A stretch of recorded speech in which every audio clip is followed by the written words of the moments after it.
This is the ESPN Aussie Hoops Hour podcast. Kane, Pittman and Olgun Ulich with you, fresh off the last game of round 7. We haven't often had Monday night hoops this season, but we certainly did this week. Melbourne Cup in Melbourne. So, Olgun, we have just wrapped up what can only be described as a New Zealand ass-kicking of Melbourne United on the road to end this round. And we're going to talk a lot about the New Zealand Breakers. But before we do that, Olgs, nothing but net Aussie Hoops coming up this Thursday night.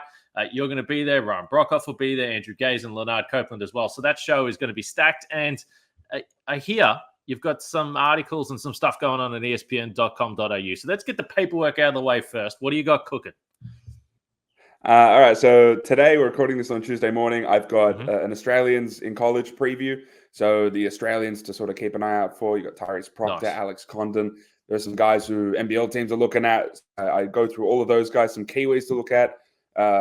Big man at Georgetown. You got Ben Gold over at Marquette. So some really cool guys to keep an eye on. So I got a story out on that. And then I have my weekly column, which leads on Karim Lopez, Mexican next star, 17-year-old who's been performing unbelievably well for this Breakers team that we're going to talk about. I spoke with Jonathan Gavoni this morning, our ESPN draft expert. So I got the lowdown on everything Karim Lopez, what he's seeing in him as a potential draft prospect and a high-level draft prospect in the future. So a lot of content at espn.com.au on top of the TV stuff that Kane's bringing. We got you covered from all angles. So if you're a fan of some of the other teams around the league, South East Melbourne, we're going to touch on them. They've been winning games of late, so we need to have some positive discussions around the South East Melbourne Phoenix. And I've also got some thoughts on Melbourne United, the Sydney Kings, and the Perth Wildcats as well. So we're going to break down a few of these teams, but it would be wrong to start anywhere else than with the New Zealand Breakers right now. Olgs, they're 6-2 on the season. They're at the top of the ladder. And to be honest, I haven't had an opinion on this team all season long because it's been disrupted from the NBA tour, and I wasn't personally that keen on talking about 50-point losses to NBA teams. I said, let's just settle. Let's wait till this team gets comfortable. I don't worry about the first 2 weeks coming off the US. That can be a little messed up. But this week, I said it on Nothing But Net Aussie Hoops last week. I said, you've got Adelaide at home, and then you finish the round with Melbourne United. We're going to learn some stuff about this New Zealand Breakers team, and they won those games by a combined 61 points. They were utterly dominant on both sides of the floor, so they could not have been any more impressive across these 2 weeks. We've got a sample size now of 8 games, and I am curious just to get this started. What have you seen from this team? Because you're as well connected as anyone, and I didn't get the sense. I didn't know a lot about this New Zealand team. I wanted to see it, but I got the sense from you and some of your reporting and some of the words that perhaps there wasn't a high level of confidence about this team being competitive, but it's been anything but. So what surprised you? Yeah, so the NBA games and those outcomes, you put that to the side, right? Those don't matter. No. What the thing that I think gave people a bit of pessimism about this team from the get-go was they played 2 preseason games against the Sydney Kings behind closed doors. Lost both those games by 30, 40 points. So everyone's thinking, does this Breakers team, do they have the horses to do it? At the time, Matt Mooney was looking a little bit so-so. So everyone's wondering, all right, the Breakers have nailed all 3 imports every year. Like, surely they couldn't do it again, right? There were questions around what Freddie Gillespie would be, whether he feels a need for this team. You have a brand new head coach, not just new to the NBL, but new to basketball. So there's some teething. This team is going to go on a tour to America that's going to interrupt the regular season. Surely there's going to be some teething there. Everything was in place for them to have a slow start, and then the expectation was that they maybe wouldn't have the horses to get it done. But you look at how they're doing it, and it's obviously led by Parker Jackson Cartwright, who I think is the most inevitable player in the NBL these days. He's someone who, if an offense goes through him, you're probably going to get a good look, a high-quality shot every single time down the floor. And then everyone is just filling their role to perfection, right? You have the head of the snake in Parker, but then Matt Mooney is a professional scorer in the FIBA game. So he's just doing his job there, right? He doesn't have to be absolutely outstanding, but he shows up when it matters. He makes big plays when it matters. Karim Lopez is someone who I don't think anyone around the league thought was going to make a substantial impact this season, and he'll probably still be up and down. He's 17. But he's playing that perfect complementary role alongside Parker Jackson Cartwright and Matt Mooney, where he just has to crash the boards, hit open threes, and play extremely hard, right?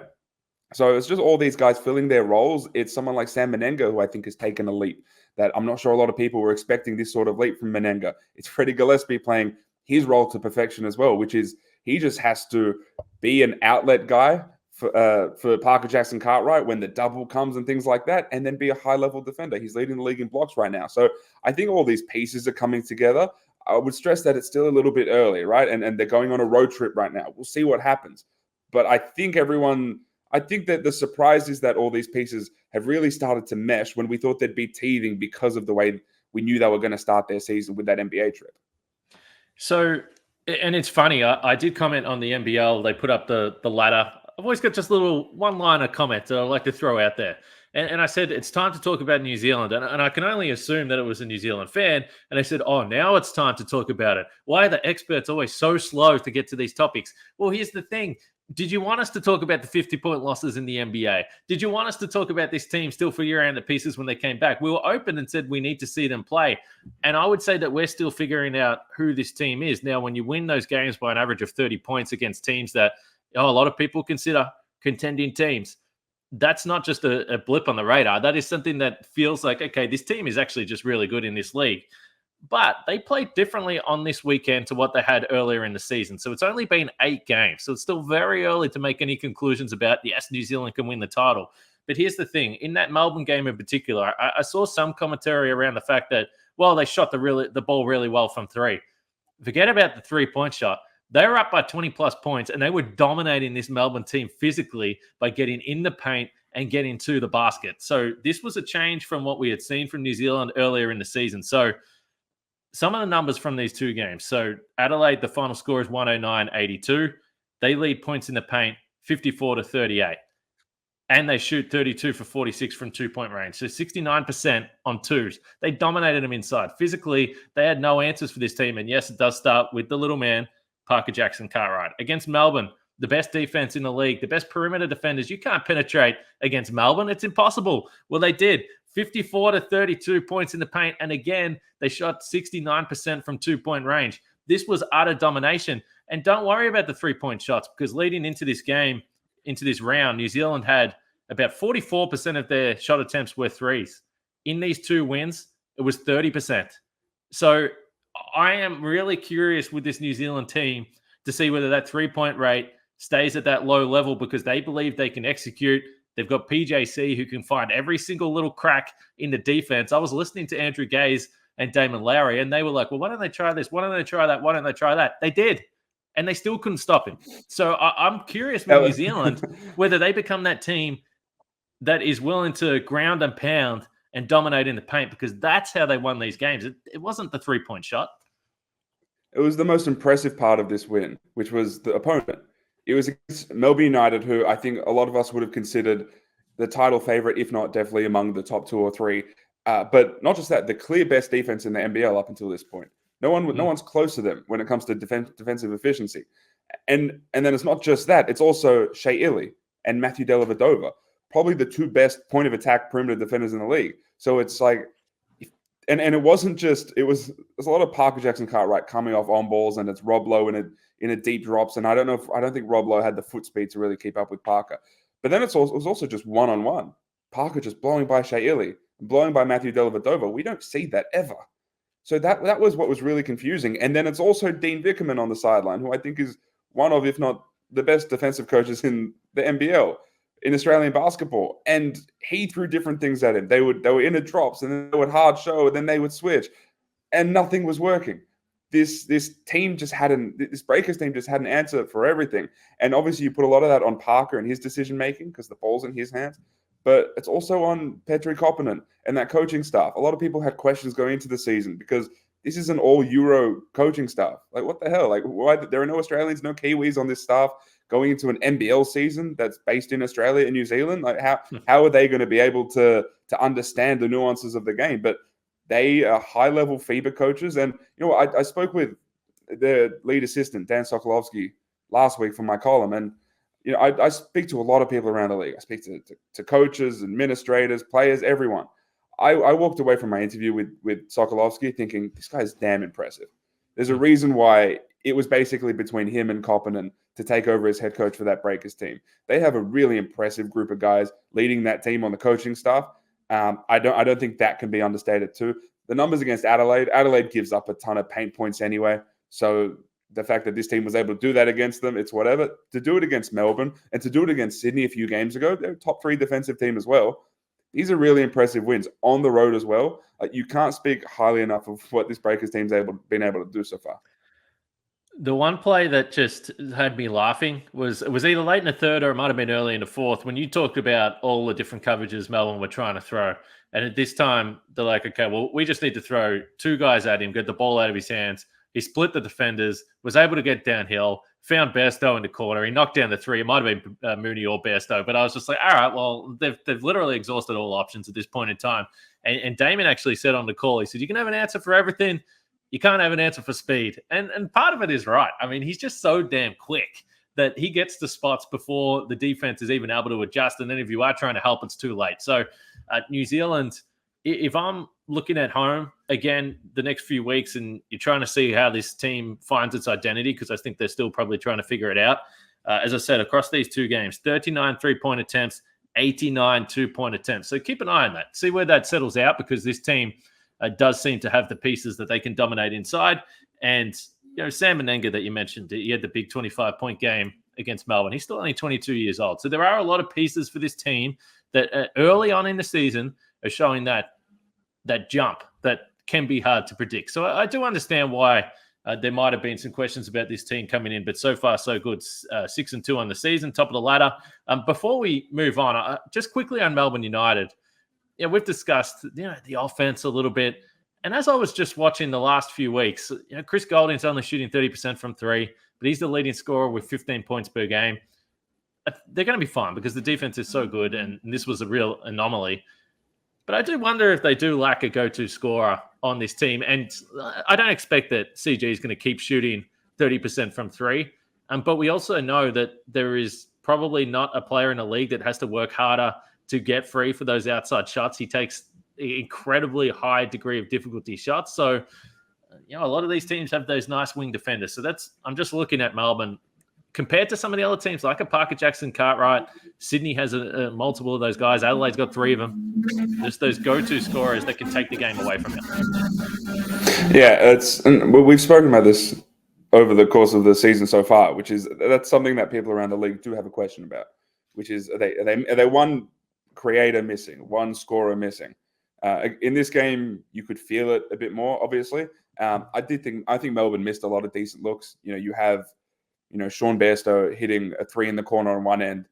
Ian Clark gets a similar open look on the other end, misses it, right? Sean Bairstow came into the season not as a non-shooter, but he's not a shooter.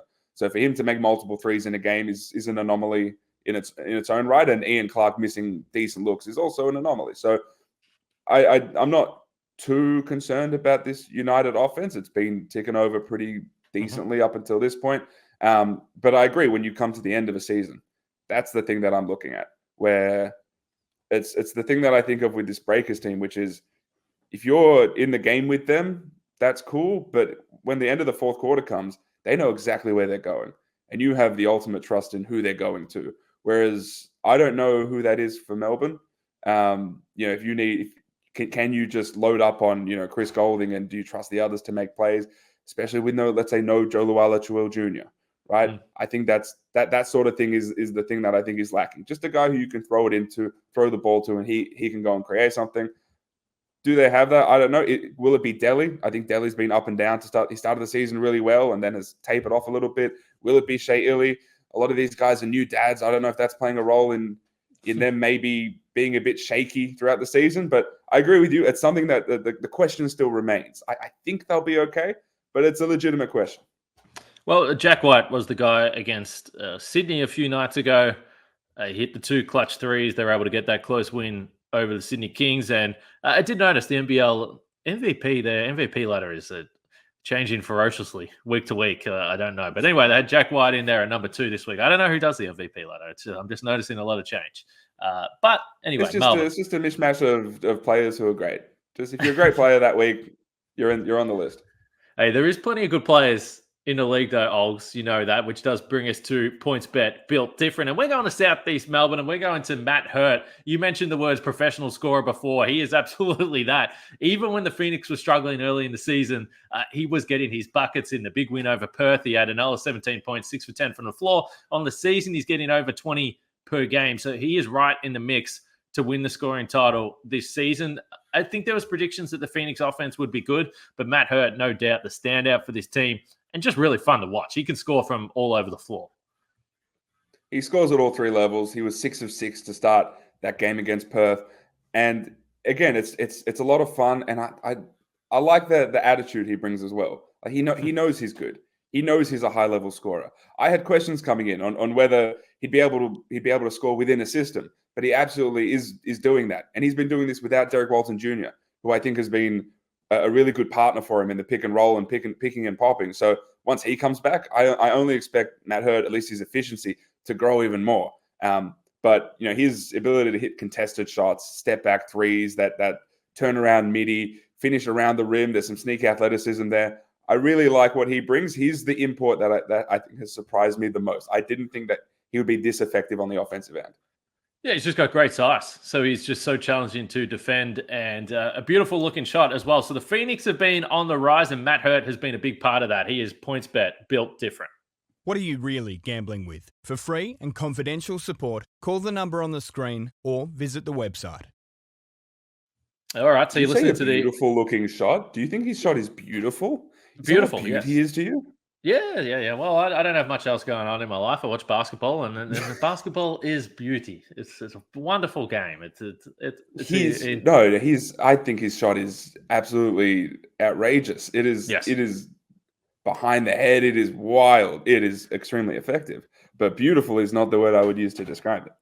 No. Well, it's beautiful when it goes in. It's not like my favorite basketball player of all time, Ray Allen. Now, you might classify that as one of the most picturesque jump shots of all time. But hey, if you're a Phoenix fan, certainly you think it's beautiful right now what Matt Hurt is doing on the floor. And the Phoenix, we've spoke about him a lot. This is the ESPN Aussie Hoops Hour podcast, Kane, Pittman, Olgun, Ulich, and we're going to be talking about the South East Melbourne Phoenix. We've discussed them a lot, and it hasn't always been the most pleasant of conversations this year, whether it's coaching changes. Last week, obviously talking about Tommy Greer, that wasn't necessarily a negative, but there just felt like there were a lot of distractions with this team. Then there's injuries with Derek Walton Jr., you just mentioned that. So Josh King comes in. Can't do much more than he did. The Tassie game, I would say, was not beautiful. I wouldn't say it was a masterpiece, but they pick up the W. And then at home, and this is a Perth team that should have been full of confidence. And I know that there was no Bryce Cotton, no, there was no Dylan Windler, but they destroyed them. Like, that game was not close, and they made a mess of this Perth Wildcats defense. So the Phoenix, I don't know, what it means long term. They're clearly still going to have to adjust under the new coach, and we always discuss the idea of having a sugar hit first up. But you can't ask for much more than that. And they looked like a team that was really putting in the effort defensively. And if you remember some of the games earlier in the season, look, we're going to be honest. It doesn't say a lot for where this team was at. Draw whatever conclusion you want. But this is a different looking team, and that's all that you could have hoped for. It does sound like a cop-out when you just say, all right, new coach, they were under some pressure, going through adversity, and now they are playing harder. But it's that is what it feels like, though. It feels like they're playing with more intent, right? So, and it's the two things that I've noticed from Josh King so far, which is obviously he's very animated on the sideline, right? But it feels like it's very deliberate and purposeful. So anytime they get a stop, he's imploring his team to the best of his ability to push the pace, right? Josh King wants possessions. He wants as many, because I think he knows that his team has the potential to be super high powered, right? It's what we all thought this team was going to be. Get more possessions. So bring the ball up the floor, push it up the floor, get easy baskets. So that's the first one. And the second thing is he wants the ball picked up 94 feet. As in, he wants someone always picking up the ball handler, ideally deny the primary ball handler on the other team, and have someone at all times picking up, right? So you're engaged for 100% of the game. And I think that's the difference. The playing harder thing feels like a cop-out, but I think it's very real because I think it's deliberate. It's hard to listen to the commentary at times with Josh King when he's screaming at his players to not run back on defense, get up because we're trying to pressure these guys all the way up the floor. He is intense. He is as advertised when it comes to the intensity levels. There's no question about that. And we've always discussed it. This is a question. This will be a long season, and I don't know how that coaching style wears on the players when the season is done, particularly if they aren't winning games. That's when things change, because we did see, and I don't mind it. Like, I like it, the fact that you see coaches coaching their heads off. And that's what he's doing. He said he's engaged in the game. He feels like he would be exhausted at the end of the 40 minutes, but there was one defensive mistake. And it's like, okay, you're getting hooked. And I'm going to let you know about it on your way to the bench. It is just, it is unique. We haven't seen a lot of this. So, you bring that style to the NBL, it'll be fascinating to see. But yeah, and I said this, a few weeks ago. I said, do you think people are too harsh on Nathan Sobey? And we sort of had that discussion there. So far, so good with him as well. Now, John really might not appreciate the defensive prowess of Nathan Sobey, but he was putting in great effort on that end of the floor. And on the other side, he was making all the right decisions. I honestly can't remember a bad shot for Nathan Sobey in these periods of play. So you bring in a new coach, there's accountability there. There's hope there that the players feel that they can actually have some positiveness in the positivity in the locker room, I should say. And I thought Sobey's been really impressive these last few games as well. So, again, we'll see how it plays out over the next few weeks, but it's not saying a lot for what was going on under Mike Kelly, unfortunately. Yeah. Two things I'm looking out for. Friday is their next game against the Sydney Kings in Sydney. The Kings are figuring some stuff out. This is a team that this Phoenix team is built very similarly to how the Sydney Kings have been built over the years. Obviously, a lot of those players will be returning to Sydney for that game, so that'll be one to look out for, especially if Derek Walton Jr. is back. And that's the other one I'm curious about, because the questions leading into the season were, can Derek Walton Jr. and Nathan Sobey coexist? Can they be effective on the floor at the same time? And the answer in the early part of the season was no. Derek Walton Jr. went down with a hamstring injury. We've seen Nathan Sobey by himself. Took a little bit, but he's been able to really find his spots as the lead creator, the initiator of that team. When there's another one on the floor, I'm very curious to see how that pans out. It didn't work early on. What will Josh King see in the first sort of minutes, possessions of those two on the floor together? I'm very interested.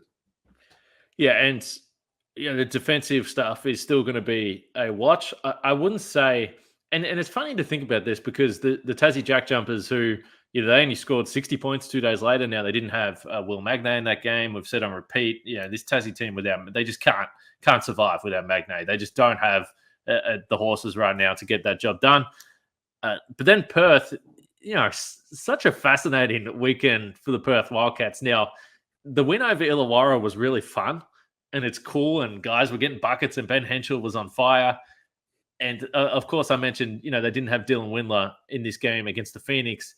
But it almost felt like that team walked in off that game against Illawarra, where they score 110 plus points, and they kind of just thought it was just going to keep rolling, and they didn't have to play defense, and they could just take whatever shot they wanted. And when it was Henschel and Pepper, two young guys that are going to be great down the road, they were leading the offense, and it was just wild. And there's air balls, and there's shots in nothing but the backboard, and it was just a terrible offensive game combined with an absolutely awful defensive game. So I actually walk away and I'm like, I'm happy for the Phoenix. I'm with you, though. I want to see it down the stretch here over the next few weeks, because I don't know what to make of those two wins, particularly the Perth game. I mean, it was just a disastrous performance by a Wildcats team that I continue to not be able to get a read on. Yeah, Perth, the Wildcats without Bryce Cotton, you're relying very heavily on Ben Henschel and Elijah Pepper for your scoring output. And this is why. Please. This is why. And I just saw inklings of it, just some trickles that, the Perth Wildcats, they play better basketball. The ball's pinging around. That's not down to Bryce Cotton. Get the hell out of here. This team in no way, shape, or form is better without Bryce Cotton. What are we talking about? Yes, the ball's moving around. And yes, you're capable of having a night where these guys knock down shots. But over the course of 28 games in the season, get the heck out of here. That is just ridiculous. They need Bryce Cotton if they want to do anything this season. That is a fact, because we know that you can't rely on the other guys. Yeah, and that's the thing. Ben Henschel is 20. Elijah Pepper is 23. when Dylan Windler's when he's not playing, if he's out, and that's also something that I am keeping an eye on because he has had a shaky injury history and his unavailability this season is somewhat concerning, right? Even if it's just a game here or there, every game matters, right? Every moment matters. But relying on two young kids to carry you is you're not going to have sustained success. You're going to get those sugar hits, which they got against Illawarra Hawks, right? Because if you go out there and you make 1,000 threes, you're probably going to win that game, right? The Hawks were very much in that game. If the Wildcats didn't have an anomaly of a shooting performance, I'm not sure they win that game. But then again, you go on the road and you can't rely on those kids to continue that on a consistent basis, right? They'll give you hits here and there. And I think Ben Henschel is such an interesting I think he's a great prospect. There's something there in him. I see some like Tyler Hero in him. He's an awesome prospect. But to rely on him to give you consistent output every game is just not going to happen, which is why they need, obviously, Keanu Pinder to perform at the level consistently, and they need Dylan Windler to be available. And ultimately, if they want to win a championship or contend for a championship, they need Bryce Cotton back. I feel like I bring it up every week, and it's interesting because I did have a few people suggest that we're hard on Keanu Pinder, and I keep on saying it. I don't know what the background is. I don't know if he's fully healthy. I don't know. We're not getting any reports to suggest otherwise. But this is why. Like, you have one game where you score 34 points and you're dominant. And I've said it again. It's not criticism of him. It's just trying to figure out who he is because I think they can win the title with Bryce Cotton and Keanu Pinder being dominant. But it just doesn't happen enough. And against a Phoenix team that they've got the roster that you can dominate. You can dominate those guys. Like, that is a game that you should just pencil in down for 25 plus points, and it didn't happen. So I would imagine it's frustrating for everyone. And I guess the question I asked on Twitter last night is, is it Keanu Pinder, the inconsistency? Is it the coaching staff? Or is it a bit of both? I don't know, but I just can't wrap my head around it because he's so damn talented that I just scratch my head because I know, and it's so fun when you see the best of him, and we don't get it enough. It's probably a bit of both. I'm hesitant to say it. Bryce out means that there's like an advantage created that's gone, so it puts more pressure on him. But even with Bryce there, Pinder was still up and down. So that inconsistency has been there, whether Bryce has been available or not. The reason why it's okay to be critical of someone like Pinder and a lot of players is because when you understand what guys are making, there are more expectations on them. It's just how it works. If you make more money, there are expectations on you. If you don't meet those expectations, then you deserve to be critiqued.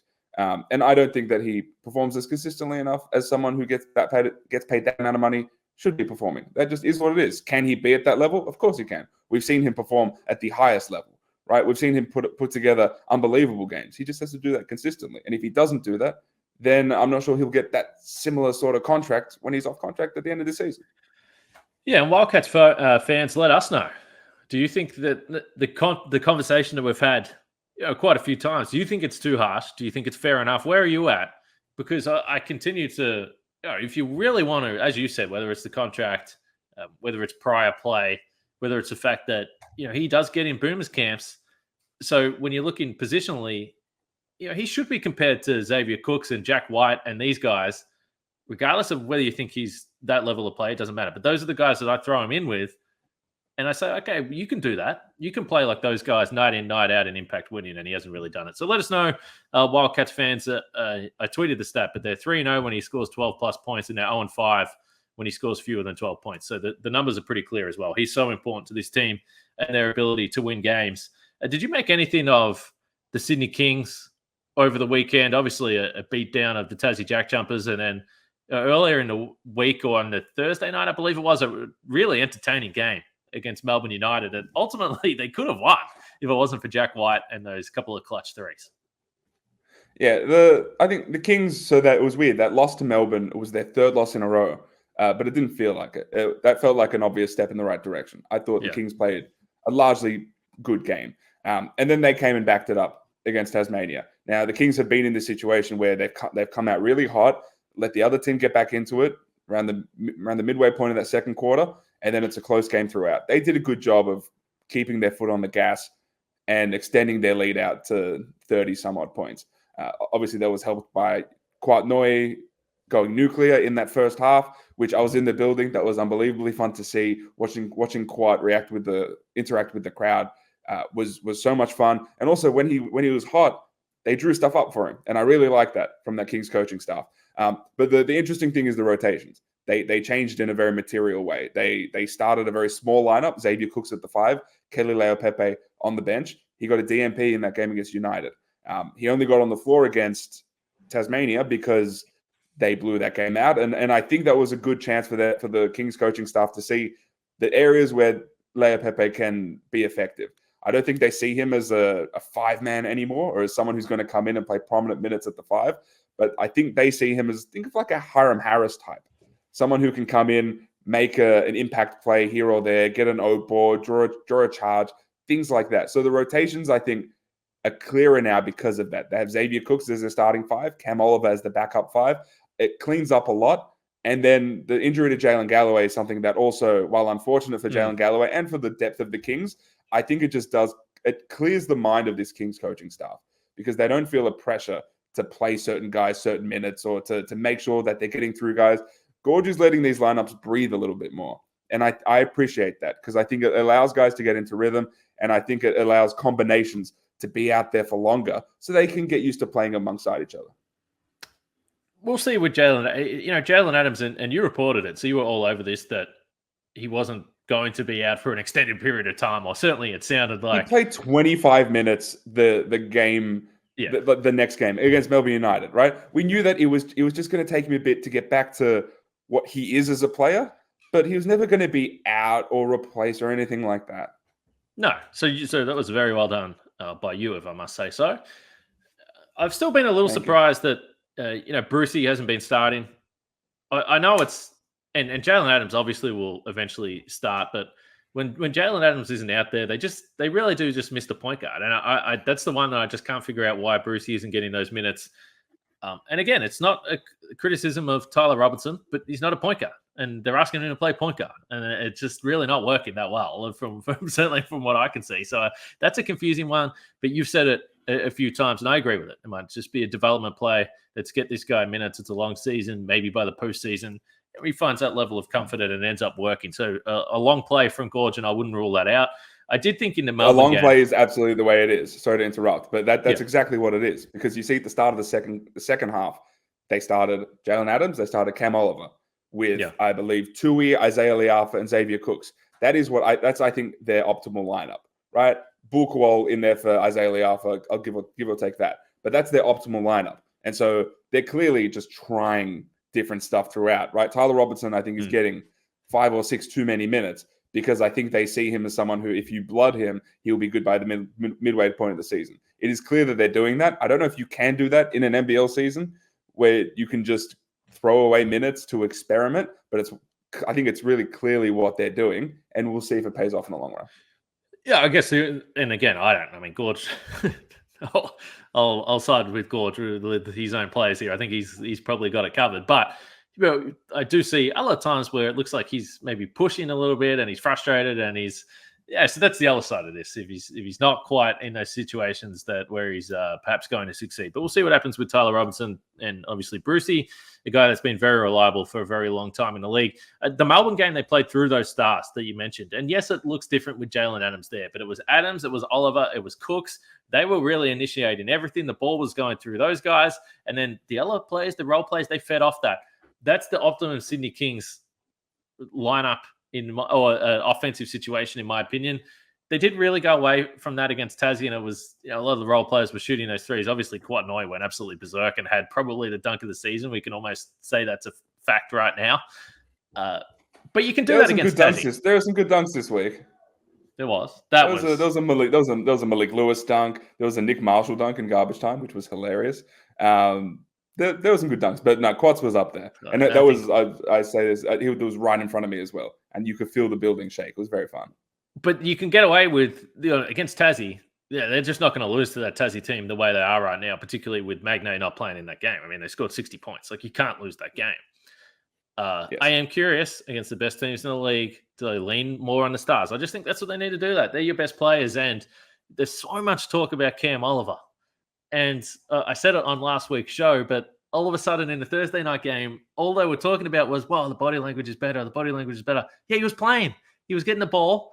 I just think we read into it too much. Like, it's not just on Cam Oliver, and it's not just on Brian Goorjian. It's a mix of things, but you could understand clearly from watching why Cam Oliver would be frustrated. And I don't know what's going on behind the scenes, but I don't blame him, and I don't blame just Goorjian. It was a mix of things. He got minutes. He was in the game early. He played in the fourth quarter. The ball was going through him. He was getting shots. Yeah, I'm sure his body language is going to be a bit better. I don't think Cam Oliver was frustrated more than any other player in the league who maybe doesn't get the ideal minutes that he wants, right? I think we can put a lot of the Cam Oliver situation down to Jalen Adams being out and him not having a point guard buddy to play alongside. Mm-hmm. I think that was, I think, a big part of it. The Kings, the role players stepping up against the Jack Jumpers. The Jack Jumpers are just a hard show team. So the Kings, and I don't know why they continue to do it against the Kings when you have Xavier Cooks as the outlet, who's going to find these corner and wing shooters at all times, right? So it's Tui in the corner, it's Bul Kuol in the corners, it's Quat, it's Isaiah Liafa. That was really tough for them. And this do you have another thing on the Kings? Because I got one thing on the Jack Jumpers super quickly.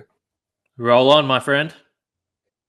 Clint Steindl hit a jumper with 6 minutes 41 left in the fourth quarter. It's a short corner jumper. That got the Jack Jumpers up to 59 points with just under 7 minutes to go in the fourth. They did not score a point. Not a field goal, not a free throw, until 20 seconds to go. When Fabian Krislovic was at the line, he split a pair of free throws, got them up to 60 points, which is the lowest scoring total in franchise history. There's something Scott Roth wouldn't say anything about it in the press conference. He kept everything close to the vest. They are talking internally about doing something. When it happens, I don't know what it'll be. It feels like an import thing. We'll have to see, but it's something has to give at some point because they can't continue this way. No, they can't. And as someone who has been a vocal leader of the non-Tasmanian resident Jack Jumpers Army, earlier this season I did walk away from last year's prediction that they would win the title. I was not on board with that, but I thought that they would be around the mark. We haven't got the Milton Doyle we expected. He's just having a really rough season. Magnay has been so impactful when he's out there, but it feels like he's just constantly banged up. Like he's one play away from a knock or an injury, which is so sad to see because he's a dominant player. We know Sean McDonald, that didn't go well with the games overseas to start the season. So things haven't gone well. They haven't gone to plan. We'll see if they make a move. They clearly need to because they're not competitive right now with this version of this Tassie Jack Jumpers team, really for the first time since they've been in here. But yeah, I would have to expect that they're going to do something. They can't continue to roll on like this. What do you reckon? We call it a podcast here, Olgs. NBL obviously getting started up in a couple more days here, but it was fun to talk about some different teams, New Zealand and the Phoenix, and some positivity around those two teams. We love to see it, and now we'll see if they can back it up this weekend. Yeah, do Monday night games trigger you as much as they trigger me? Because I got through Sunday. Usually it's a Sunday Arvo, and the game is often in Sydney. So I'm in Sydney now. The game is often here. So it's like Sunday Arvo is finished. Cool. End of the round. I start working on my column. Great. I can unwind. Then there's a Monday evening game, and it's like, okay, we got to lock in again. And then the next game's on Thursday. So we've got a quick turnaround too. Melbourne Cups today. I got to bet on a horse because that's what society's telling me to do. So I'm going to bet on someone. I don't know who. So I'm going to throw money away. That's sick. But otherwise, a great week, and I'm really excited for what's to come. You said the Melbourne Cup today? Melbourne Cup is today, right? All right, Olgun, I've got one message for you. What are you really gambling with? For free and confidential support, call the number on the screen or visit the website. Gamble responsibly, Olgun. Gamble responsibly. And the same for everyone else. If the cup hasn't run by the time you listen to this podcast. But no, the Thursday night games throw me off a little bit because, you know this, and I travel now on Fridays to games. So I'm already caught behind. So when there's a Thursday night game, I don't get home from travel till about Saturday afternoon. So then I'm catching up from the Thursday to Friday games to Saturday games. Then on Sunday, I'm catching up still. And then today I was like, what? I've got a game last night to watch as well. So just everything got pushed back a little bit in preparation for this pod. And we lost an hour over here. So it's dark at 5 p.m. It's tough times. It's starting to get a little bit cold. And, it's... Kane, you were so unbelievably brave. You get sent on junkets to NBA games. Thank you. What a hard-working mission. It's a junket to an NBA game. I was very fortunate. But I'll pray for you. I was very fortunate to see Luke Travers' first NBA minutes last week. Very fortunate to see Johnny Furphy's first minutes and Luke Travers on the weekend. And it was highly unexpected from Travers to even be active in this game. If you feel like you want to do it, go to espn.com.au and check out that story there. Driving to the game, he didn't think he was playing, ends up getting a few minutes and was highly impactful. So it's also just a cool time. 4-2 in 5 minutes. That's elite. Yeah, he was great. And he was very happy, which is cool. We're so used to seeing these players and they're very cool. They're athletes, they're pro athletes. So when you just see the genuine excitement and happiness, it is very, very cool to see. But we'll have to talk NBA at some point, Olgs, for sure. We will get that done. But enjoy your week, my friend. Let's wrap up this pod. Thanks, man. All right. ESPN Aussie Hoops Hour podcast. We'll be back next week, same time. Enjoy the hoops right across the weekend on ESPN.